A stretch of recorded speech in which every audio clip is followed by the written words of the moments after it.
আমি ডাক্তার মোহাম্মদ শিমুল হোসেন। আপনারা দেখতে পাচ্ছেন আমি আজকেও একটি গরু দেখতে এসেছি। এই গরুটার একটা বিশেষ প্রবলেম আছে, যেটা আপনাদের সাথে শেয়ার করা দরকার, আপনাদের সচেতনতার স্বার্থে। আপনারা দেখতে পাচ্ছেন এই যে গরুটা, এই গরুটা খাচ্ছে ভালো, ঠিক আছে, কিন্তু দেখেন সামনের দিকে ঠেল দিচ্ছে, সামনের দিকে ঠেল দিচ্ছে। আবার যদি এখানে হাত দেই, আপনারা দেখেন, এই যে দেখেন, কাছে আসেন, এই যে হাত দিলে গরু কিন্তু বেঁকায় যাচ্ছে, ঠিক আছে। তো এই কেসটা কেন হয়? এই কেসটা হয় হচ্ছে যখন নেগেটিভ এনার্জি ব্যালেন্স হয়, তার মানে খাদ্যের যথাযথ পরিমাপ যদি না দেওয়া হয়, যথাযথ খাদ্য না দেওয়া হয়, তখন কিন্তু এই রোগটা হয়। আমরা সকলেই জানি যে খাদ্যের মোট 6টা উপাদান আছে।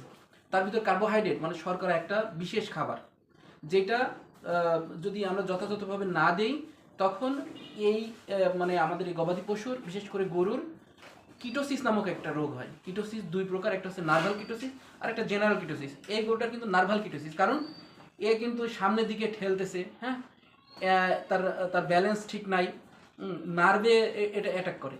তো আপনাদেরকে বলবো, যদি এমন কিছু দেখেন যে গরু কোনো কিছু কামড় দেওয়ার চেষ্টা করছে, বা গরু ব্যালেন্স হারায় ফেলেছে, গরু শুয়ে পড়েছে, অনেক সময় মাথা নিচু করে থাকে, বিভিন্ন রকম সমস্যা হয়।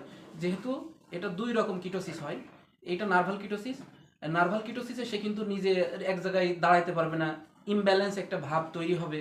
তারপরে তার ব্যালেন্স তো ঠিক থাকবেই না, সাথে সাথে সে হয়তো একটু খাবার খেতে পারে, কিন্তু অনেক সময় লাফ দিয়ে পড়ে যেতে পারে, ঘাড়ের পরে ওঠে, অনেক সময় অনেক কিছু কামড়াতে চায়, দেয়াল কামড়াতে চায়, এরকম নানাবিধ সমস্যা তৈরি হয়। তো এই ক্ষেত্রে খামারি একটা মিস আন্ডারস্ট্যান্ডিং হয়, সেটা মনে করে মানে র্যাবিস হয়েছে, মানে জলাতঙ্ক, যেটা আসলে এটা জলাতঙ্ক নয়।